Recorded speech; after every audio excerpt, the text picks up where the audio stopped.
Bismillahirrahmanirrahim. Alhamdulillahirabbil alamin. Wassalatu wassalamu ala asyrofil anbiya'i wal mursalin wa ala alihi wa sahbihi ajma'in. Asyhadu an la ilaha illallah wa asyhadu anna Muhammadan abduhu wa rasuluhu. Alhamdulillah sore hari ini walau hujan kita tetap semangat ya ibu-ibu ya.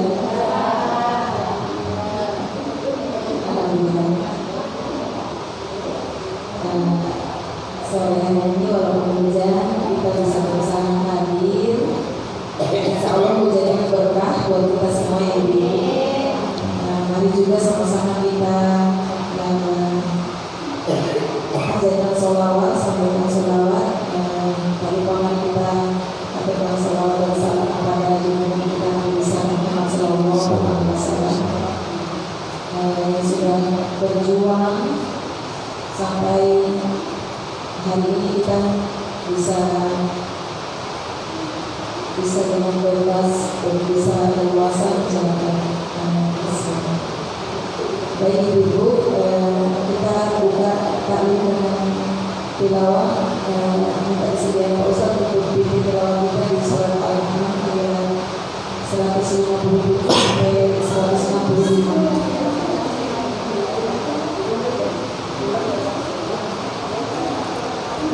Surat apa Bu? Dari 155 sampai 165 Ustaz. Al-An'am 155 sampai 165. 55 sampai 95. 155 sampai 165. 65. 10 ayat. Sampai 1 ain ya. Baik, kita awali dengan membaca surat Al-Fatihah. A'udzu billahi minasyaitonir rajim. Bismillahirrahmanirrahim. Alhamdulillahi rabbil alamin.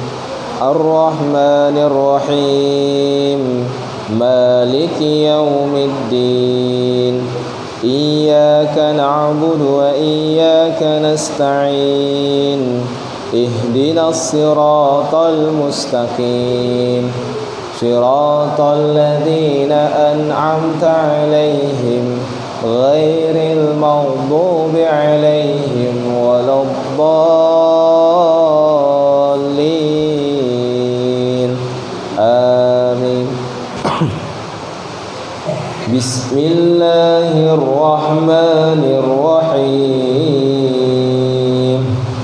Wa hadza kitabun anzalnahu mubarakun fattabi'uhu wattaqu la'allakum turhamun.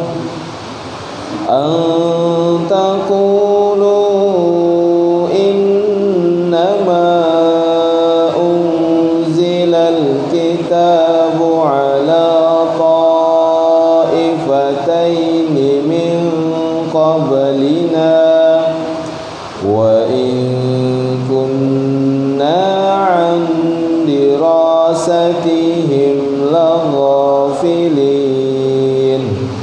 Aw taqulu law anna unzila 'alainal kitabu lakunna ahda minhum faqad ja'akum bayyinatun min rabbikum wa hudan wa rahmah.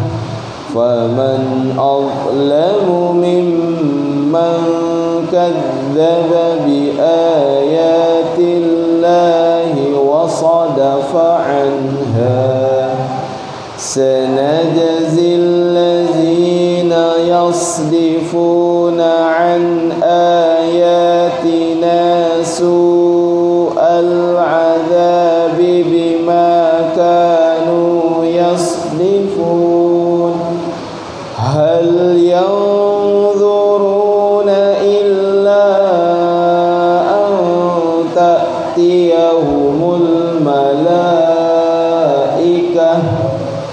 aw ya'tiya rabbuka aw ya'tiya ba'du ayati rabbik yawma ya'ti ba'du ayati rabbika la yanfa'u nafsan imanuha lam takun amanat min qablu aw kasabat fi imaniha khairan qul intadhiru inna muntadhirun innal ladzina farraqu dinahum wa kanu syi'an lasta minhum fi syai' innama amruhum ilallahi thumma yunabbi'uhum bima kanu yaf'alun man jaa'a bil hasanati falahu 'ashru amsalha wa man jaa'a bis sayyi'ati fala yujza illa mislaha wa hum la yuzlamun qul innani hadani rabbi ila siratin mustaqim dinan qiyaman millata ibrahim hanifa wa ma kana minal musyrikin qul inna salati wa nusuki wa mahyaya wa mamati lillahi rabbil alamin la syarika lahu wa bidzalika umirtu wa ana awwalul muslimin qul aghayrallahi abghi rabban wa huwa rabbu kulli syai' wa la taksibu kullu nafsin illa 'alayha wa la taziru waziratun wizra ukhra summa ila rabbikum marji'ukum fayunabbi'ukum bima kuntum fihi takhtalifun wa huwa alladhi ja'alakum khalaifal ardi wa rafa'a ba'dakum fawqa ba'din darajatin liyabluwakum fima atakum inna rabbaka sari'ul iqab wa innahu laghafurur rahim sadaqallahul azim.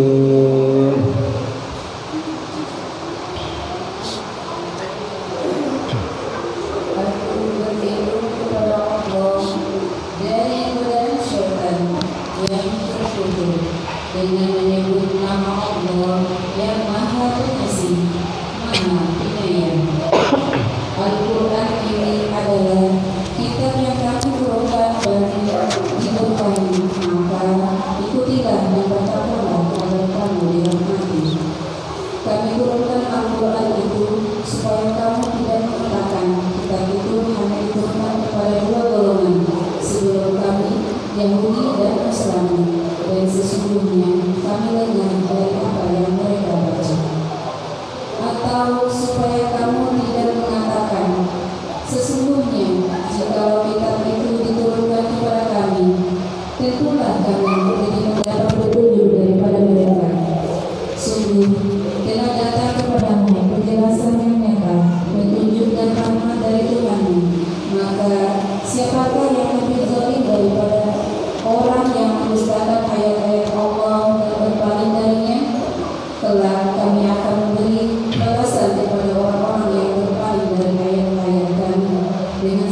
firman-Nya itu, katakanlah, tunggulah, sesungguhnya kami pun menunggu. Sesungguhnya orang-orang yang memecah belah agamanya dan mereka menjadi terpecah dalam golongan-golongan, sedikit pun engkau Nabi Muhammad tidak bertanggung jawab terhadap mereka. Sesungguhnya urusan mereka terserah hanya kepada Allah. Kemudian Dia akan memberitahukan kepada mereka apa yang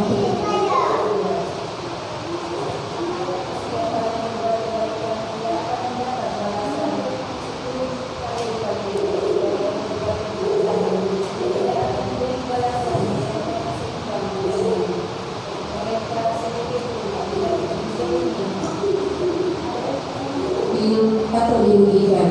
Katakanlah Nabi Muhammad, sesungguhnya Tuhanku telah membimbingku ke jalan yang lurus, agama yang benar, agama Ibrahim yang lurus, dan dia Ibrahim tidak termasuk orang-orang musyrik.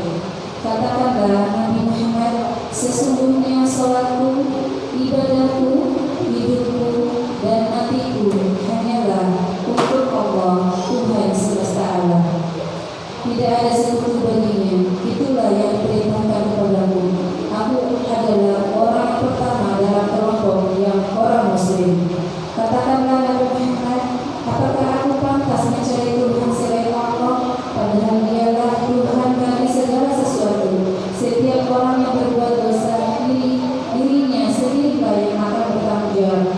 Seseorang tidak akan memikul dosa orang lain, kemudian kepada Tuhan kamu kembali. Lalu Dia akan memberitahukan kepadamu apa yang dahulu kamu perselisihkan. Dialah yang menjadikan kamu sebagai khalifah di bumi, dan Dia meninggikan sebagian kamu beberapa derajat atas sebagian yang lain untuk mengujikanmu atas apa yang diberikannya kepadamu. Sesungguhnya Tuhanmu sangat cepat hukumannya. Sesungguhnya Dia Maha Pengampun lagi Maha Penyayang.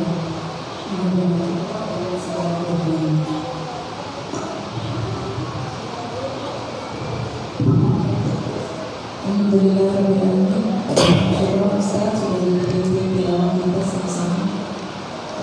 Syukur juga berbuat sama sudah dibacakan artinya. Alhamdulillah, semoga bacaan kita semua diterima sama Allah Subhanahu wa Ta'ala. Amin ya rabbal alamin. Selamat Ustaz dilanjut. Baik, terima kasih Ibu MC. Saya ucapkan salam yang mempererat tali persaudaraan di antara kita. Salam yang merupakan doa keselamatan untuk kita yang ada di masjid ini. Assalamualaikum warahmatullahi wabarakatuh.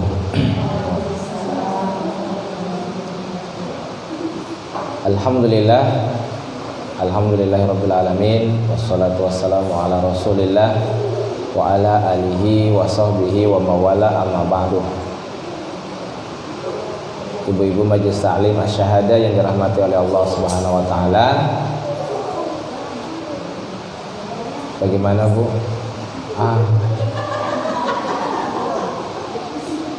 Silahkan.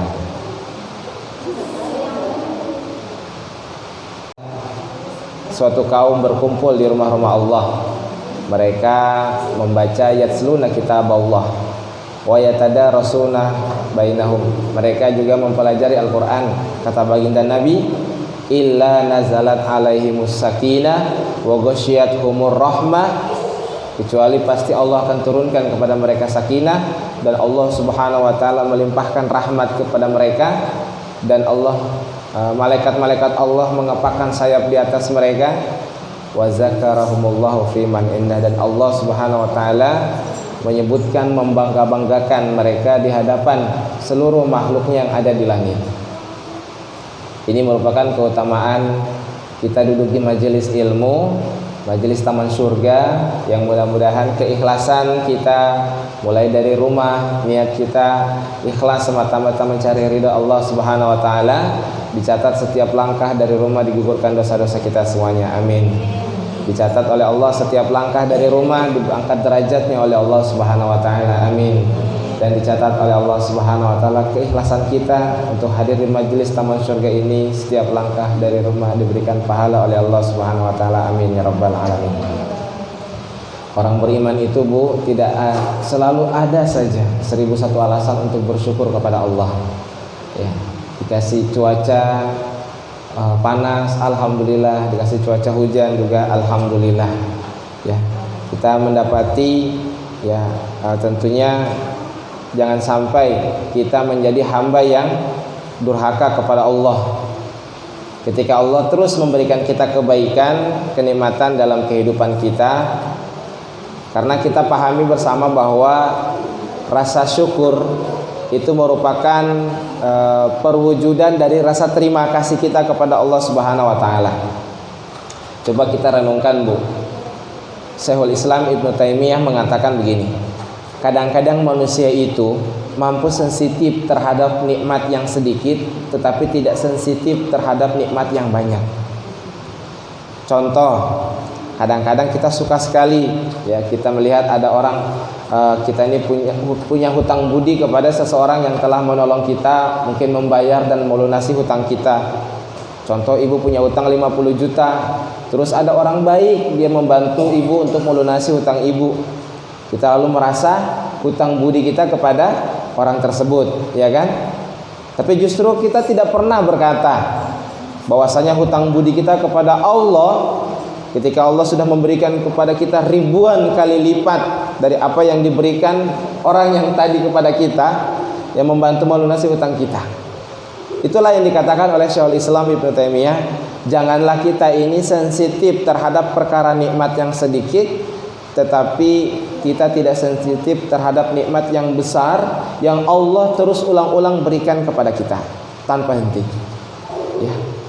Kadang-kadang lampu, kita mampu bersyukur ketika Allah memberikan kita lampu di tengah malam. Tetapi kadang kita lupa bersyukur kepada Allah ketika Allah sudah memberikan kita matahari dari pagi sampai sore, gitu kan? Padahal tiap hari Allah memberikan kita nikmat matahari, ya, dan nggak bisa terhitung kalau seandainya Allah pasang tarif bayar matahari untuk kita bisa dapatkan cahaya di siang hari matahari, itu berapa juta yang kita harus bayar setiap bulan. Ya, inilah yang menjadikan kita, ya, semoga kita tidak hanya sensitif pada nikmat yang sedikit, tidak melupakan juga, tidak melalaikan nikmat besar yang Allah Subhanahu wa taala berikan kepada kita. Ya. Contohnya juga kayak hujan, ini merupakan nikmat yang sangat besar. Ya, walaupun tiap hari misalnya hujan, kan yang kurang bersyukur, ya Allah ini jemuran gak kering-kering gitu kan. Nah, itu kurang bersyukur, padahal alhamdulillah ya nikmat air berlimpah gitu kan. Jadi kalau orang beriman itu Bu, tidak hanya sensitif pada nikmat yang sedikit, ya, tetapi juga sensitif pada nikmat yang banyak. Walaupun nikmat yang banyak itu kadang tampak, ya, bahkan maupun tak nampak juga di depan mata. Semoga kita senantiasa bersyukur kepada Allah Subhanahu wa taala dalam setiap urusan kehidupan kita. Amin ya rabbal alamin. Selanjutnya kita melanjutkan kajian doa 40 Rabbana yang keberapa sekarang? 8, 9, 10 sudah kan? Sudah 10 kayaknya. Baru 8. Oke, baik, kita yang ke-9. Di surat Ibrahim ayat 41. Rabbana gfirli wali walidayya walil mu'minina yauma yakumul hisab. Artinya, ya Tuhan kami, ampunilah aku dan kedua ibu bapakku dan semua orang yang beriman pada hari diadakan perhitungan pada hari kiamat. Ini menarik Bu, doa ini sangat indah sekali untuk kita panjatkan. Namun sebelum kita mentadaburi, sebelum kita bedah, sebelum kita kaji doa ini, ada kisah menarik. Sebagaimana yang sering saya sampaikan, sebelum kita mengkaji, ada kisah-kisah inspiratif yang bisa menambah keimanan kita. Kisah ini diceritakan oleh Imam Ibnu Jauzi, yaitu ada seseorang yang ahli ibadah Bu. Ahli ibadah ini tinggal di Makkah dan sudah lama dia tidak punya penghasilan. Ya. Suatu hari ahli ibadah ini sangat kelaparan. Sampai-sampai dia saking laparnya itu sampai mau meninggal Bu. Karena nggak ada yang dimakan. Nah, ketika ahli ibadah ini sedang berjalan di salah satu jalan di kota Mekah, dia lihat ada kalung emas, ya, ada kalung emas di jalan gitu. Masya Allah, dia orang lagi lapar, orang yang sudah kelaparan butuh makan, kemudian dapat emas di jalan, kalung lagi kan, ya, kayaknya kalungnya itu mahal. Nah, dia ambil kalung itu, ya, dia ambil kalung itu, kemudian dia bawa ke Masjidil Haram.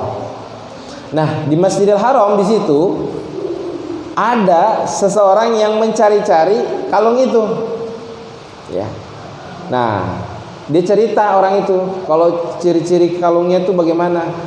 Ya, oh ciri-ciri kalungnya begini, begini, begini. Akhirnya karena sesuai dengan apa yang disampaikan ciri-ciri kalungnya, maka ahli ibadah itu dikembalikan kalung emas itu kepada orang yang punya tadi yang cari. Nah, kalau biasanya kan kalau orang habis ditolong ditemukan biasanya tanda terima kasih, kasih apa gitu kan, kasih uang kah, kasih insentif kah, atau kasih balasan balas budi ya. Nah, tapi di sini ahli ibadah itu tidak minta imbalan sedikit pun. Dia tidak minta imbalan sedikit pun untuk dia. Padahal dia sedang lapar, dia sedang butuh makanan. Nah, cuma ahli ibadah ini hanya berdoa kepada Allah. Doanya, ya Allah, sesungguhnya aku tidak meminta imbalan ini karena Engkau ya Allah, maka berikanlah ganti yang lebih baik. Dia berdoa itu kepada Allah Subhanahu wa taala. Padahal lagi sangat kelaparan, lagi sangat membutuhkan uang untuk membeli makanan. Nah, kemudian ahli ibadah itu berlayar, ya. Dalam pelayarannya di lautan, di tengah lautan itu terjadi badai, angin ribut, yang mana kapalnya itu akhirnya juga hancur, karam, ya, tenggelam karena badai.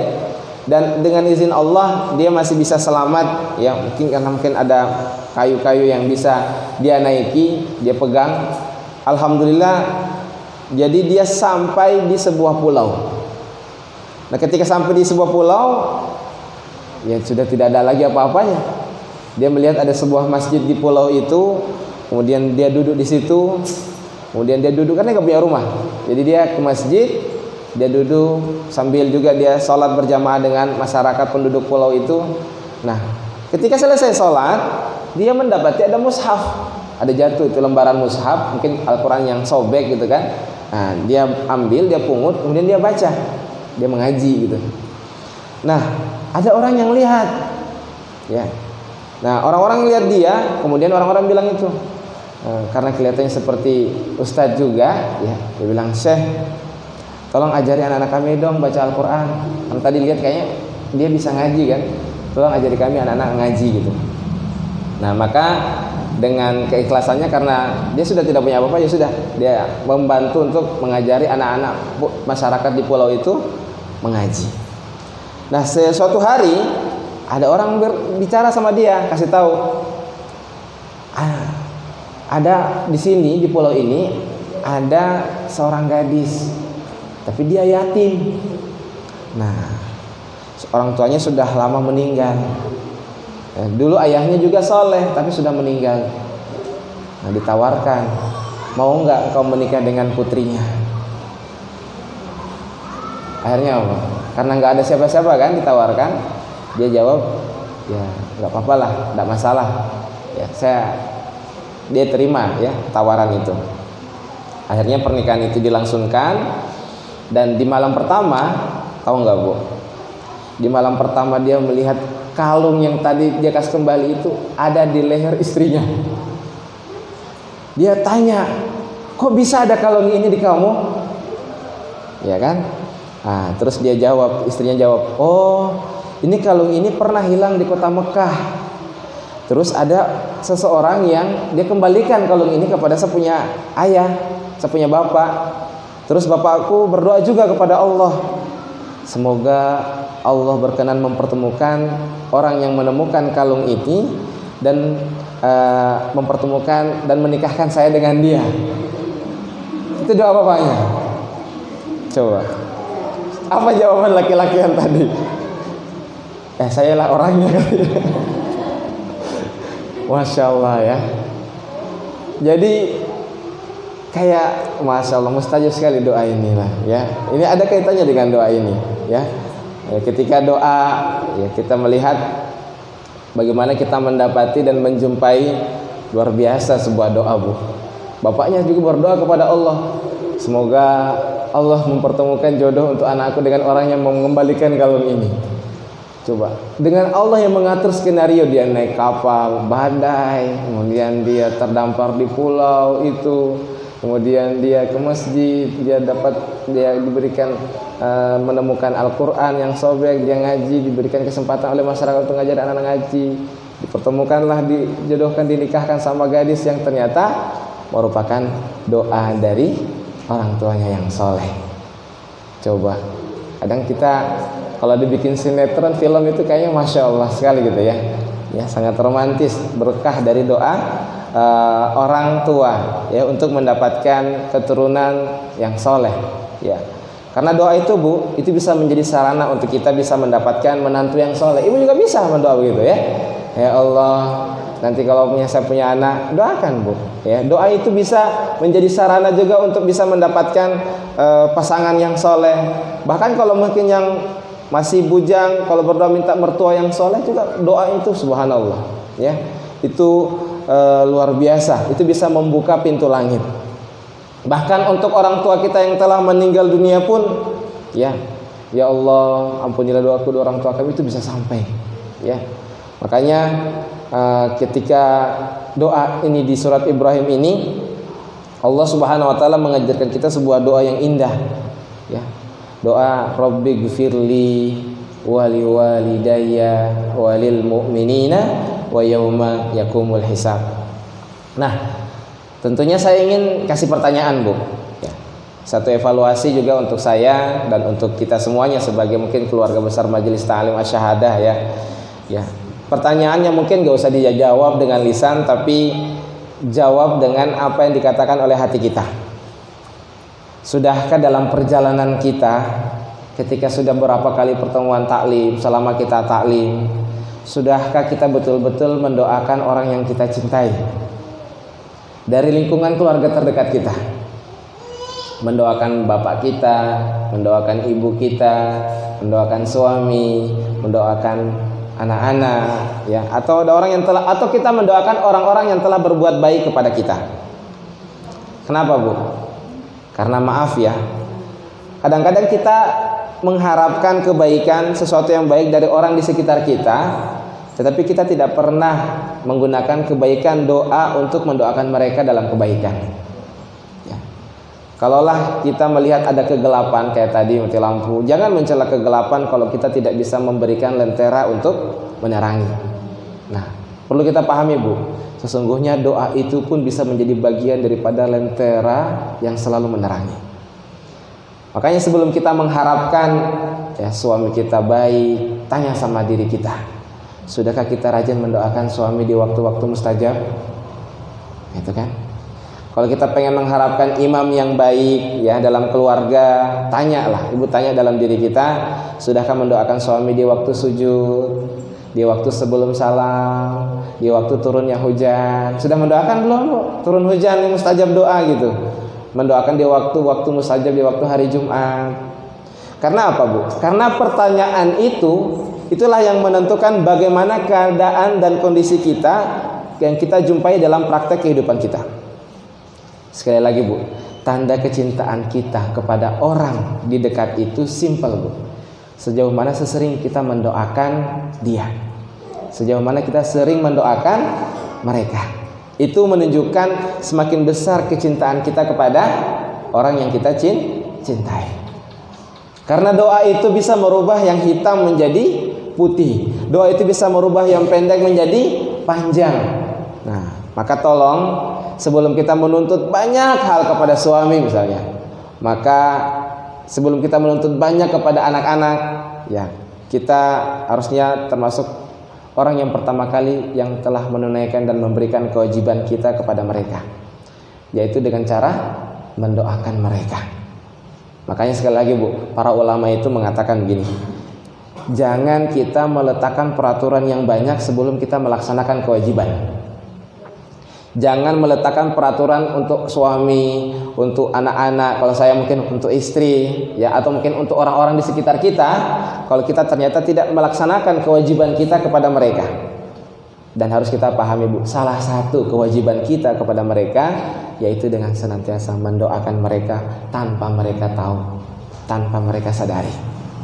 Mendoakan mereka di waktu mustajab kayak turun hujan tadi, ya Allah kita doakan orang tua kita, doakan pasangan kita, ya. Mendoakan mereka dengan sepenuh hati, setulus jiwa, seikhlas-ikhlasnya kita mendoakan mereka. Itulah yang harusnya kita selalu renungkan, ya, dalam perjalanan tadabbur ayat-ayat Allah Subhanahu wa taala. Ya, doakan mereka, Bu, di waktu mustajab. Nanti lihat hasilnya. Allah akan berikan kepada kita luar biasa. Kayak tadi, doa yang tadi bapaknya perempuan itu dengan ikhlas. Doanya yang tadi menemukan kalung pun doanya ikhlas, minta ganti yang lebih baik, kan? Allah pertemukan.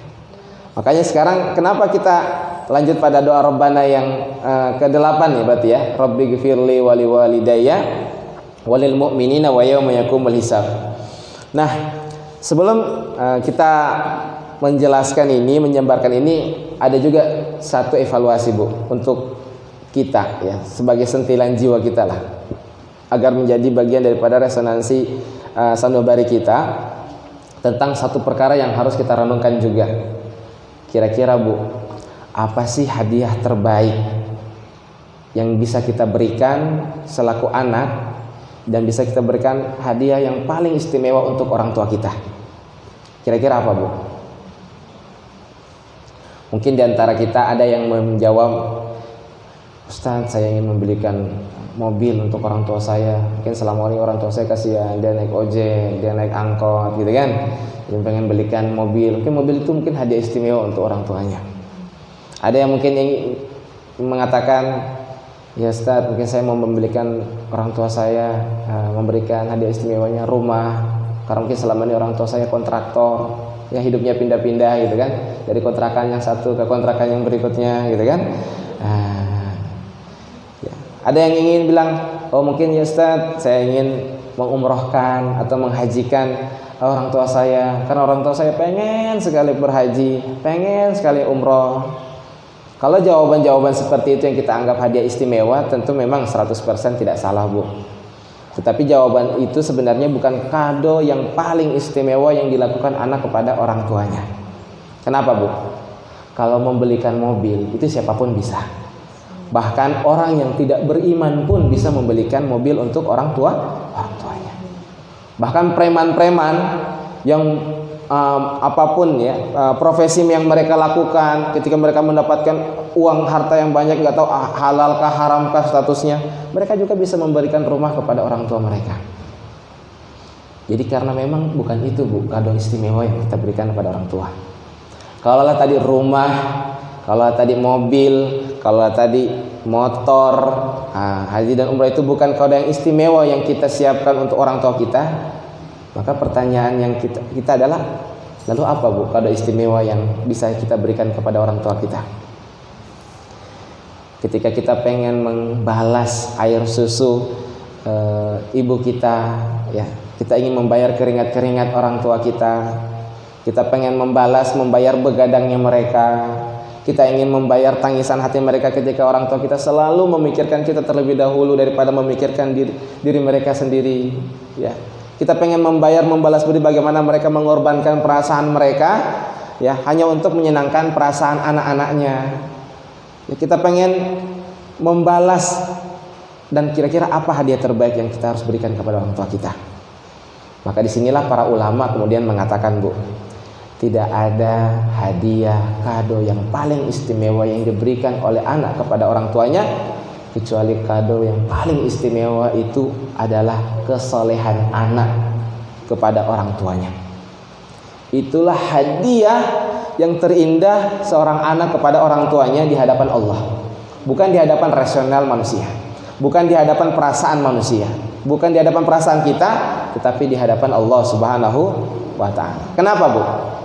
Karena para ulama mengatakan tidak ada kado istimewa yang mampu disuguhkan dan disajikan oleh seorang anak kepada orang tuanya kecuali hadiah terindah itu adalah kesolehan yang dia miliki dan dia dapatkan. Inilah yang menjadikan kita akhirnya paham, Bu, ya. Kalaulah kemudian kesalehan anak itu merupakan kado hadiah terindah dan hadiah yang paling istimewa seorang anak kepada orang tuanya, maka inilah yang harusnya menjadikan kita mengerti. Kalau di antara kita mungkin yang hari ini belum memiliki uang, belum memiliki materi, belum bisa membelikan mobil untuk orang tuanya, belum bisa membelikan rumah untuk orang tuanya, belum bisa membelikan kendaraan atau menghajikan umrohkan orang tuanya, maka nggak usah khawatir. Kita nggak usah bersedih. Bukan berarti kita berdosa di hadapan Allah Subhanahu wa taala. Kenapa? Karena mungkin di zaman sekarang banyak sekali anak-anak yang mungkin merasa cacat, merasa kurang di hadapan orang tuanya ketika belum bisa memberikan apa yang diinginkan oleh orang tua. Tapi disinilah kita mengerti bahwasanya kalaulah kita belum bisa memberikan semua yang tadi materi-materi itu kepada orang tua kita, tapi selama kita taat kepada Allah, selama kita menjadi orang yang soleh dan soleha, disitulah kita telah memberikan hadiah terbaik untuk orang tua kita. Kenapa? Karena kesolehan itu merupakan kado istimewa seorang anak kepada orang tuanya.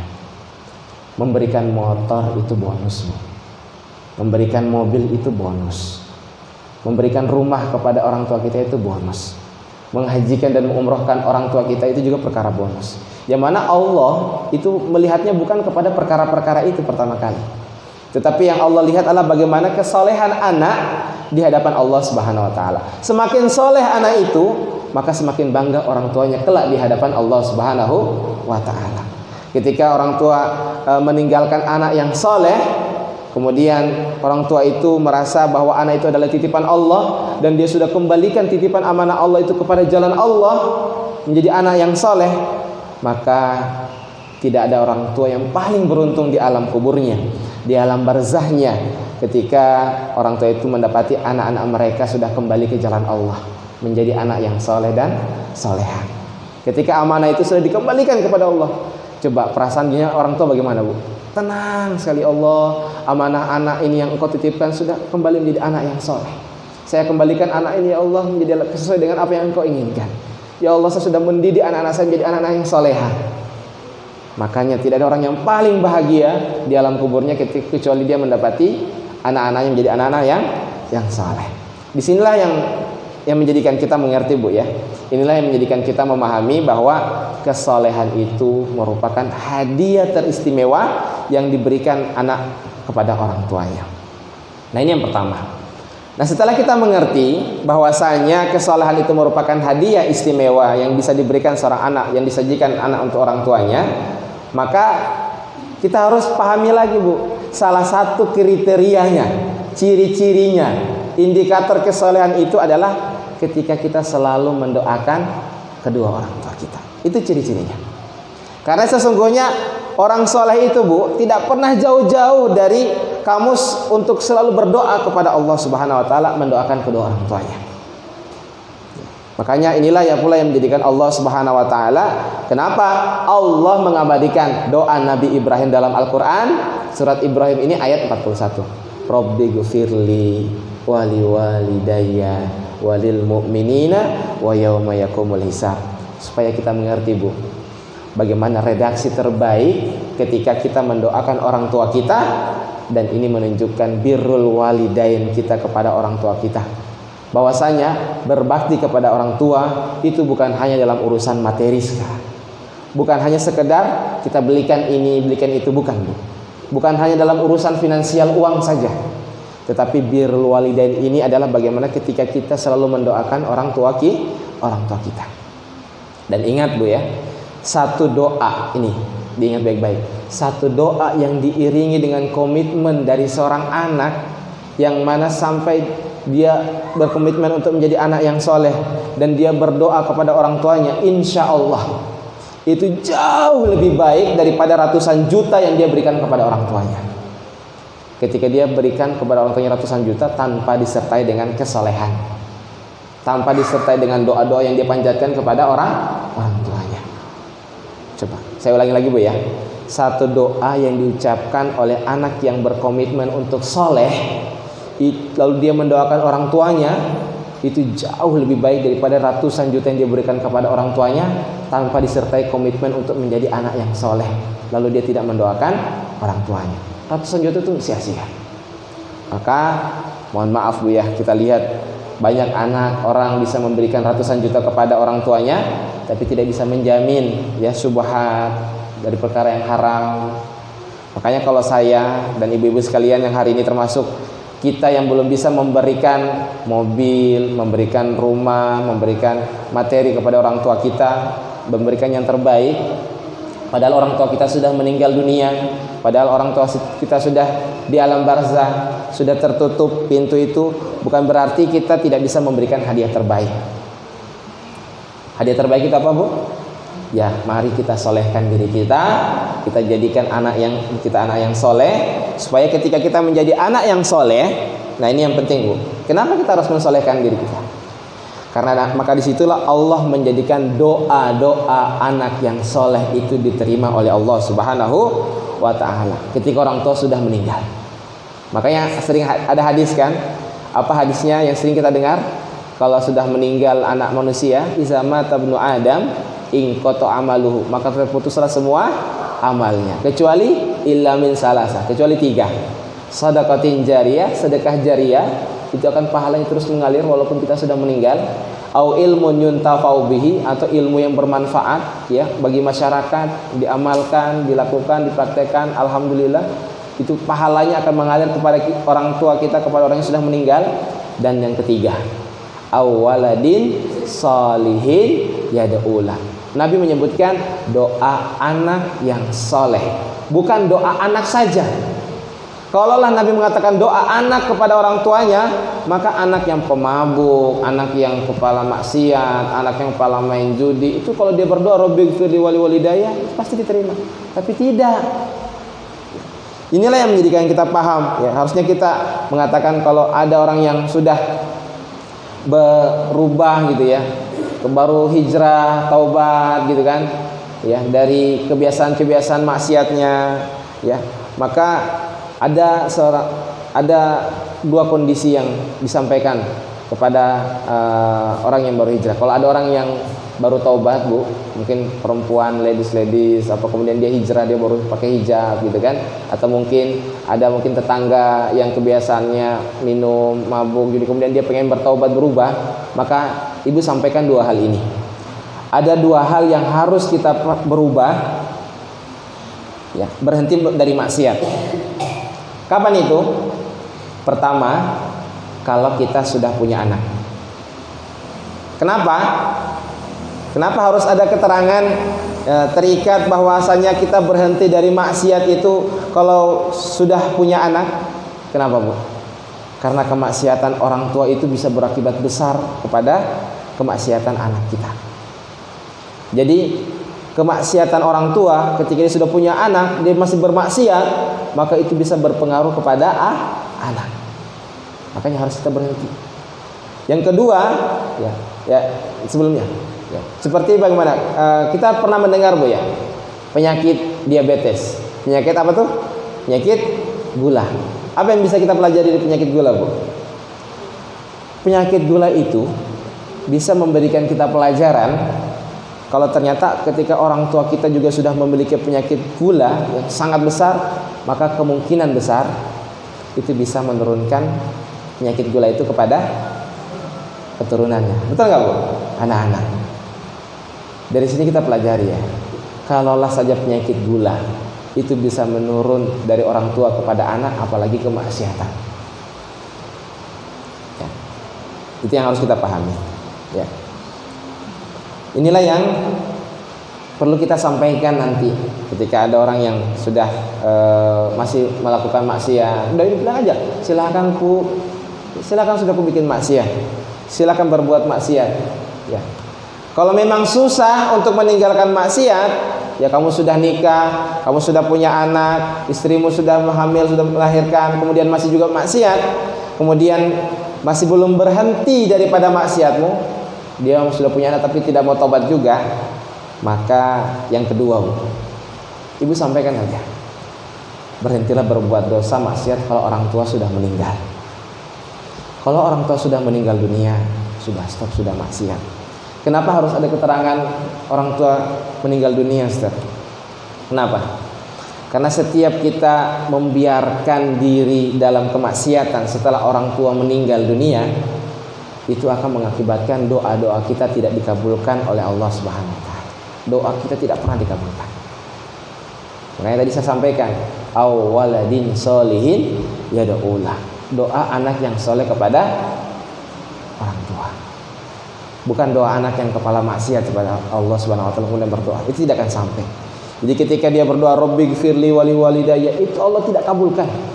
Ketika dia masih mabuk, ketika dia masih judi, ketika dia masih berzina, ketika dia masih makan riba, ketika dia bermaksiat kepada Allah, makanan haram, kemudian dia berdoa Rabbighfirli wali walidayya, Allah tidak kabulkan doa orang yang maksiat.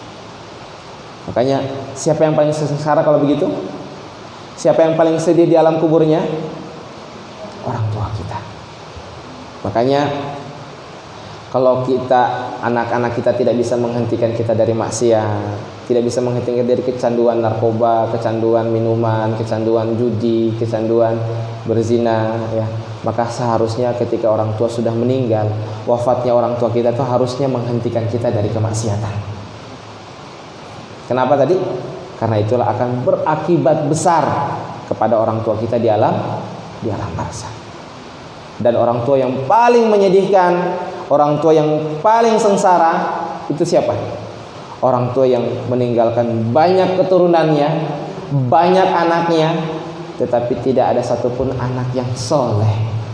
Tidak ada satupun anak yang berkomitmen untuk menjadi soleh, dan anaknya banyak, tidak ada satupun yang mendoakan dia.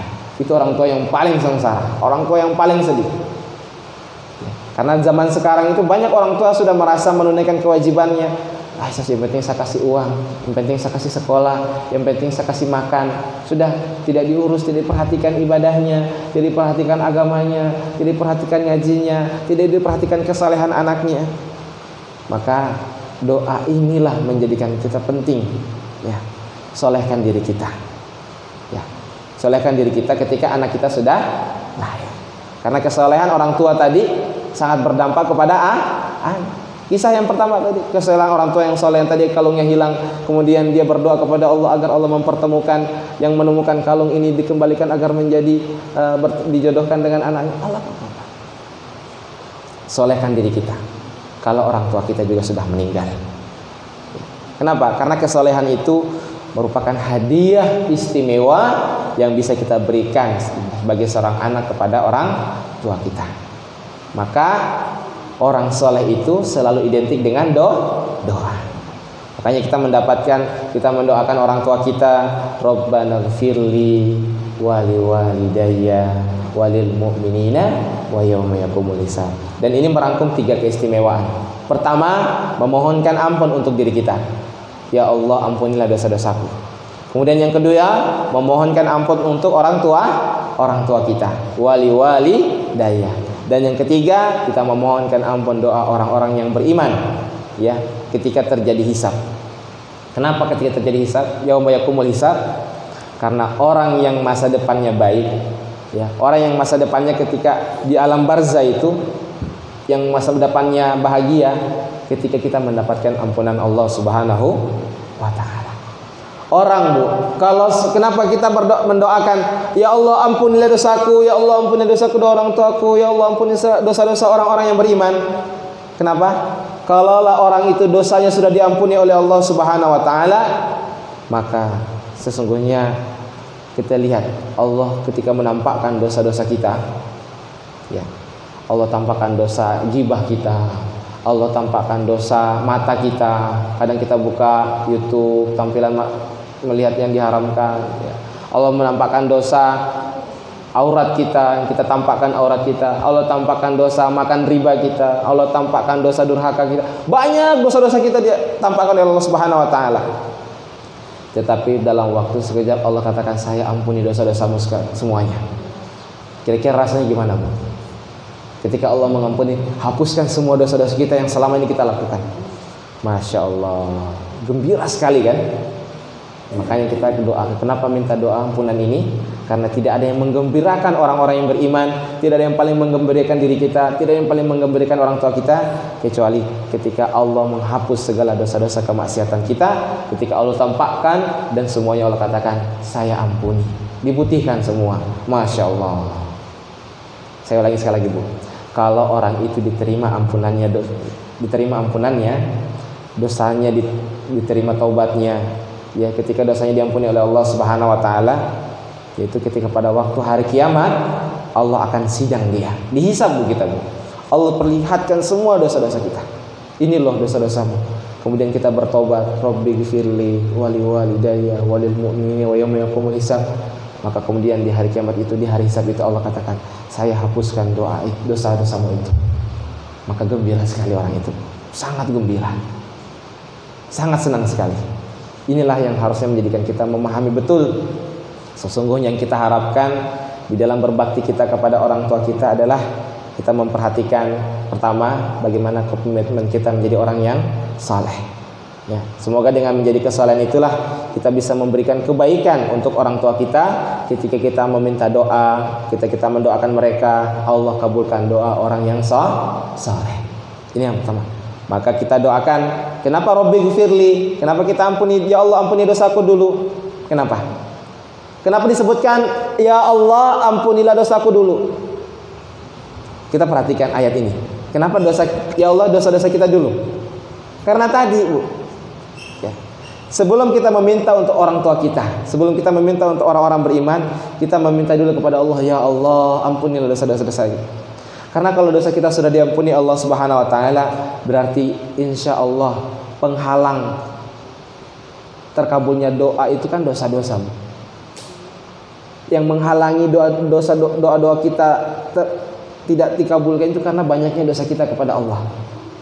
Makanya kenapa kita minta agar Allah mengampuni dosa-dosa kita terlebih dahulu? Karena kalau Allah sudah ampuni dosa-dosa kita, maka penghalang itu hilang. Kemudian kita bisa mendoakan kedua orang tua kita, mendoakan orang-orang yang beriman. Inilah yang harus kita paham. Ya, kita bisa menempatkan dampak yang baik ketika Allah Subhanahu wa taala sudah mengampuni dosa-dosa kita. Makanya setelah itu kita doakan orang tua kita doakan orang-orang yang beriman. Kenapa? Setiap kita mendoakan kebaikan kepada orang lain, itu malaikat pun akan mendoakan membalasi. Kamu juga gitu. Kita mendapatkan balasannya.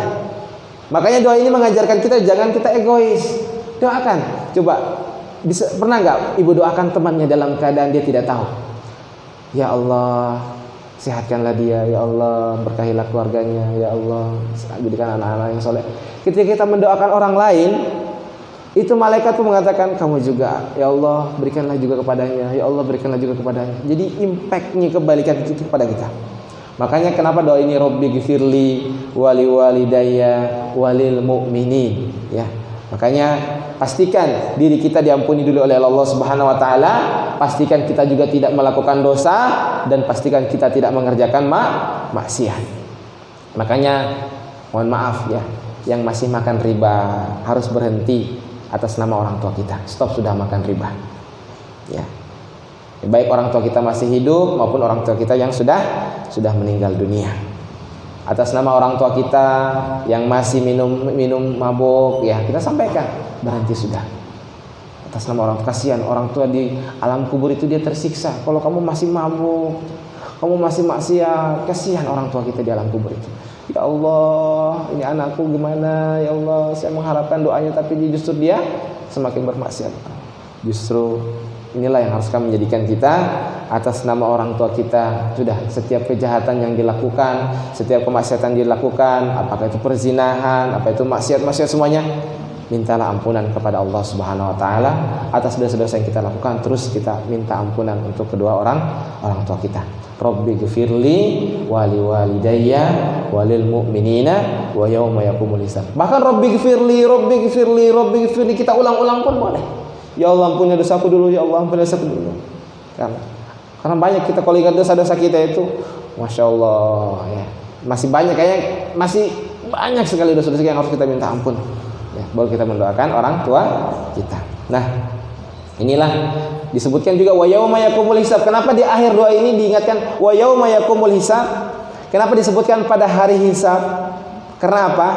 Karena masa depan itu tergantung seberapa besar kita diampuni oleh Allah Subhanahu wa taala. Tadi ketika terjadi pengadilan di hari hisab di hadapan Allah, dan itu peristiwa yang paling menggembirakan ketika Allah mengampuni dosa-dosa kita. Coba kita bayangkan, Bu. Ini waktunya mudah-mudahan saya sikat lagi.